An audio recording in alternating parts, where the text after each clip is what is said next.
Many years passed before the soldiers came to our village, bringing the tidings of war upon their backs. In those years, I had grown and become a man in my own right, earning my way with a hammer and coals. More importantly than this, I had become a father and husband as well.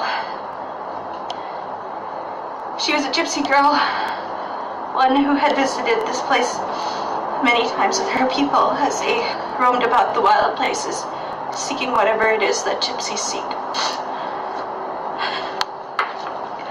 My Geneva, who took me over her wanderlust, she enthralled me with her stories and songs. Her voice and her laughter caught me fast and never let me go.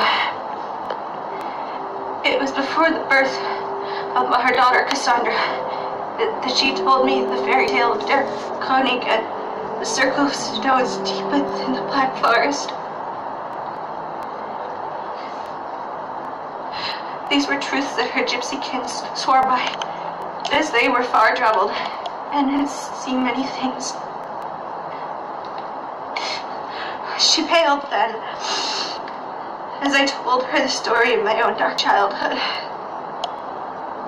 She did then beg for me never to go back out into that deep fen, that shifting wood where it waited. She said it always remembers, and it always hungers.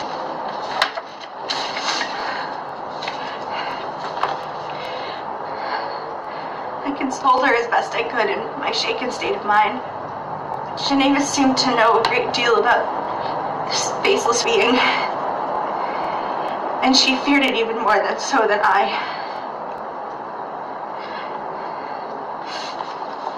I had forgotten most of this in the coming weeks and years, our daughter being born, and the duties of a father being what they are. Many were the memories of these next 10 years when we were a loving, happy family. Geneva's gypsy band had stopped visiting us the year before my little Cassandra was 10 years of age, and the year after that was when they arrived. At first they were only workers, building a railway nearby. This was not alarming, as we had travelers bringing news of great changes sweeping our nation, as remote as we were from it all. These fellow hard-working Germans were welcomed by us. Even the soldiers were welcome at first. These young lads, new to uniform, but proudly serving nonetheless. It was the hard-faced men arriving afterwards, those bearing the orders and commands that struck discord and fear into some of us. These men wore strange symbols proudly upon their chests, symbols that brought fear to my Geneva, for she knew them to be ancient, and that they bore meaning to strange entities that existed here before man.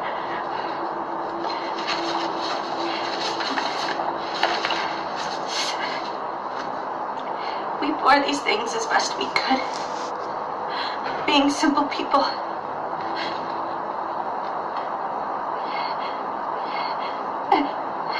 And poorly suited to stand against these wild machine gun weapons they carried. It was these men that paved the way for Derek Sherg and his assistant's arrival. Some here welcomed this, caught up as they were in new things and new events. Many of us, however, had the right eyes to see this monster for what he truly was. The next year was a nightmare that only seemed to get worse for every night that passed. It was here we learned of Der Cherig's lottery and the experiments he had planned, especially for our own children. God in heaven, especially for our children.